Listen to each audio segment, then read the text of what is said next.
So hey everyone, welcome back to another video. दोस्तों, आज के इस वीडियो में मैं आप लोगों को बताऊंगा how to start online business from home. अपने घर से कैसे आप ऑनलाइन बिजनेस शुरू कर सकते हैं, क्या क्या ऑप्शंस हैं, क्या क्या फॉर्मेलिटीज होती है, कौन कौन से डॉक्यूमेंट्स जो है वो देने पड़ते हैं, कौन सा प्रोडक्ट सेल किया जा सकता है, ये सारी चीजें मैं आज आपको इस वीडियो में बताने वाला हूं। मेरा नाम है तथास्तु शर्मा, इस चैनल का नाम है कनेक्शन बिजनेस, और चैनल पे पहली बार आए हैं तो इस चैनल को अभी सब्सक्राइब कर लीजिए सो दैट आपको ऐसी इंफॉर्मेशन मिलती रहे। दोस्तों, सबसे पहली चीज कि how to start online business from your home, अपने घर से कैसे शुरू करें। उस चीज को जानने से पहले आपको जो सबसे पहली चीज डिसाइड करनी है कि आपको कौन सा बिजनेस करना है। देखो, बिजनेस बहुत सारे हैं। ड्रॉप शिपिंग है आपके पास, रीसेलिंग बिजनेस है आपके पास, आपकी खुद की ई कॉमर्स वेबसाइट है, और आपके पास जो अच्छा ऑप्शन है वो है ई कॉमर्स मार्केट प्लेसेस जैसे कि Amazon, फ्लिपकार्ट और मीशो। अब इन तीनों मार्केट प्लेसेस के ऊपर भी आप सेल कर सकते हैं, क्योंकि यहां पर आपको ऑलरेडी बहुत सारे बायर्स मिलेंगे, तो आपको ज्यादा इनिशियल स्टेज पे जो है एड्स वगैरह करने की जरूरत नहीं है, आप प्रमोशंस वगैरह भी कर सकते हैं। दूसरी चीज है आपके पास ड्रॉप शिपिंग।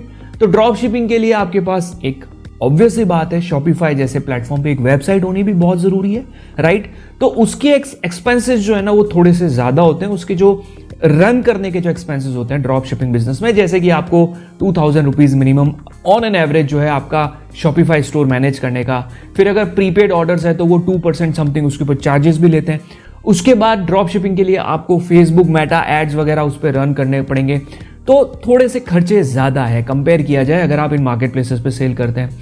तीसरा ऑप्शन आपके पास ये है कि आप रीसेलिंग बिजनेस कर सकते हैं। रीसेलिंग के अंदर आपको जो है मैन्युफैक्चरर से फोटोग्राफ्स लाने हैं अपने व्हाट्सएप के स्टेटस पे, या फिर फेसबुक, या फिर आप जो भी आपको माध्यम लगता है वहां पर आपको उन्हें अपलोड करना है। तो ये ऑप्शन भी आपके पास अवेलेबल है। तो अब आपको इन तीनों में से डिसाइड करना है कि आपके लिए कौन सा बिजनेस मॉडल सबसे बेटर रहेगा, ठीक है। यहां पर एक छोटा सा डिस्क्लेमर देना चाहता हूं मैं कि ये तीनों ऑनलाइन बिजनेस का ही हिस्सा है, राइट। ये तीनों के तीनों एक तरीके से ई कॉमर्स बिजनेस के ही पार्ट है। ई कॉमर्स बिजनेस किसे कहा जाता है? वो बिजनेस जिसमें आप प्रोडक्ट्स को सेल कर सकते हैं ऑनलाइन, राइट। आप किसी भी प्रकार के प्रोडक्ट्स को ऑनलाइन सेल कर सकते हैं, मैं उन बिजनेसेस की बात कर रहा हूं। तो ये आपके पास ऑप्शंस अवेलेबल हो गए, या फिर आप अपनी खुद की एक ई कॉमर्स वेबसाइट भी बनाकर अपने प्रोडक्ट्स को सेल कर सकते हैं। अगर आप ड्रॉप शिपिंग नहीं करना चाहते हैं, आप अपने प्रोडक्ट्स एक शॉपिफाई पे स्टोर बनाकर अच्छा सा, और उस पे अपलोड करने के बाद आप सेल कर सकते हैं। तो अब देखो यहां पर है ना, जैसा कि मैंने ड्रॉप शिपिंग का आपको सिनेरियो बताया कि ड्रॉप शिपिंग के अंदर एक्सपेंसेस ज्यादा है, रीसेलिंग के अंदर आपको कम्युनिटी बिल्ड करनी पड़ेगी, आप किसको ऐड दिखाना चाहेंगे, आपको कुछ तो करना पड़ेगा ना, आपके प्रोडक्ट्स दिखेंगे किसको। और ई कॉमर्स मार्केट प्लेसेस के ऊपर ये जो है मार्केट प्लेसेस आपसे कमीशन भी लेंगे, आपसे हर प्रोडक्ट के ऊपर सेलिंग का, शिपिंग चार्जेस, ये सब चीज़ों का कमीशन भी लेंगे। तो ये एक चीज़ का आपको पहले डिसाइड करना है, राइट। दूसरी चीज़ जो यहां पर आती है वो आती है नीश सिलेक्शन। आपको कौन सा प्रोडक्ट सेल करना है। किसी भी प्रोडक्ट को सेलेक्ट करने से पहले एक छोटा सा एक टिप देना चाहूंगा, ऐसे प्रोडक्ट सेल कीजिए जिसका वॉल्यूमेट्रिक वेट जो है वो कम हो। वॉल्यूमेट्रिक वेट किसे कहा जाता है? हमारे चैनल पर ऑलरेडी वीडियो बना हुआ है। एक साधारण सा उदाहरण दे दूं कि एक बहुत बड़ा आपके पास एक पोस्टर है, ठीक है। अब उस पोस्टर को अगर आप वेट करेंगे, उसका डेड वेट, तो हो सकता है वो 300-400 ग्राम का हो, लेकिन जब आप उसको रोल करके किसी बॉक्स में डालेंगे तो उस बॉक्स की जो साइज है ना, वो साइज बहुत ज्यादा होती है। तो वॉल्यूमेट्रिक वेट उस तरीके से कंसीडर किया जाता है। अब नीश सिलेक्शन के लिए आपको जो प्रोडक्ट सेल करने हैं वो 500 ग्राम्स के अंदर के करने हैं, सो दैट आपकी शिपिंग चार्जेस कम लगे। दूसरी चीज आपको ये ध्यान रखना है, आपको साइज रिलेटेड प्रोडक्ट्स को जो है थोड़ा सा अवॉइड करना है इनिशियल स्टेज पे, क्योंकि साइज में रिटर्न्स के चांसेस बढ़ जाते हैं। शूज हो गए, आपके टी शर्ट्स वगैरह, दूसरे बहुत सारे प्रोडक्ट्स, मैं ऐसा नहीं कह रहा हूं नहीं कर सकते, कर सकते हो, लेकिन दूसरे और भी प्रोडक्ट्स अवेलेबल हैं।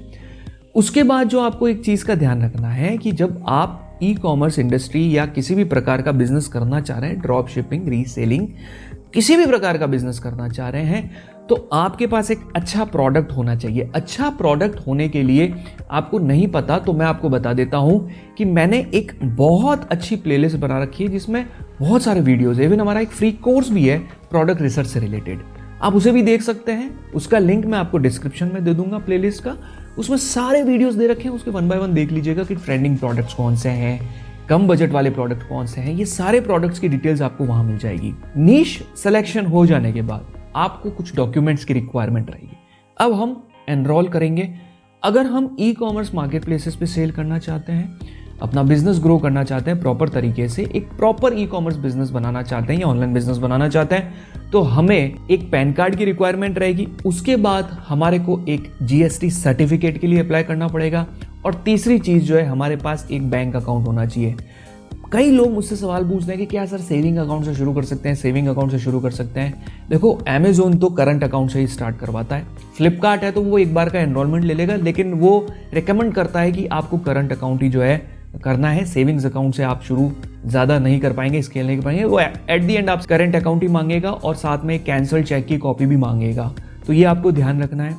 और उसके साथ साथ जो है आपके पास मीशो भी है, और मीशो के ऊपर तो आप इंट्रा स्टेट, तो जीएसटी की भी रिक्वायरमेंट नहीं है। कहीं ऐसी भी उनके प्लान है जिसके अंदर सिर्फ आपके स्टेट से सेल आएगी, लेकिन अभी तक जितने भी सेलर्स के जो मुझे मैसेजेस आए हैं, तो उनको लगता है कि इससे बेटर है कि आप रेगुलर में जाएं, और अगर आप मीशो पे भी सेल करना चाहते हैं तो आप रेगुलर जीएसटी के साथ जाएं। अब जो अगली चीज़ है कि आपने एक बार इन तीनों डॉक्यूमेंट्स को इकट्ठा कर लिया, तो अगली जो लास्ट चीज़ आती है कि जो हम घर से कर रहे हैं, तो घर में जीएसटी हमें मिलेगा या नहीं मिलेगा। अगर हम घर से बिजनेस करना चाहते हैं तो क्या हमें जीएसटी मिलेगा या नहीं मिलेगा। देखो, सबसे पहली चीज़ मैं आपको समझा देता हूँ कि इंडियन गवर्नमेंट चाहती है कि बिजनेस करना आसान हो, लोग इजीली जो है बिजनेस जो है अपना स्टार्ट कर सकें, स्टार्टअप वगैरह।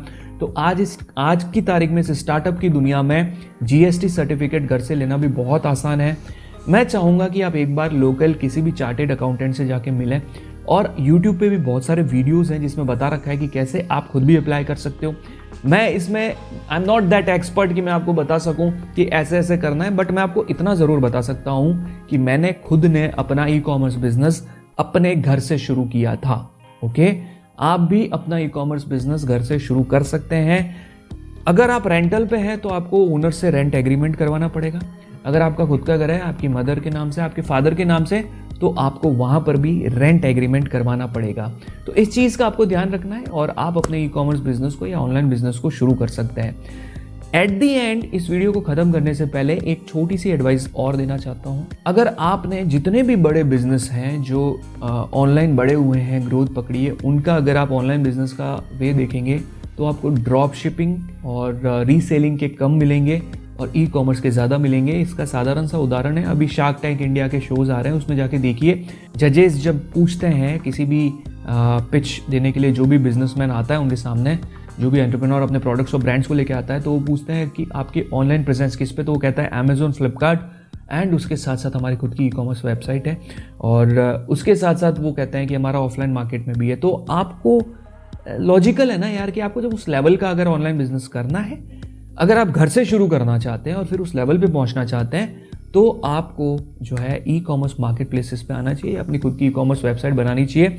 ड्रॉप शिपिंग भी कर सकते हैं, लेकिन बहुत पैसा लग जाएगा, और रीसेलिंग के अंदर बहुत टाइम लग जाएगा। मैन्युफैक्चरर्स और वेंडर्स रखने पड़ेंगे, रिटर्न्स वगैरह मैनेज करने पड़ेंगे। तो अगर आपको इस लेवल तक ही रहना है तो you can go with reselling, but if you want to go जिसकी कोई लिमिट नहीं है, अपने बिजनेस को बहुत बड़ा करना चाहते हैं, तो स्टार्ट विद अमेजोन, फ्लिपकार्ट, और उसके साथ साथ अपनी e commerce website, and then see the magic. आपको खुद लगने लगेगा कि yes, I am at the right direction.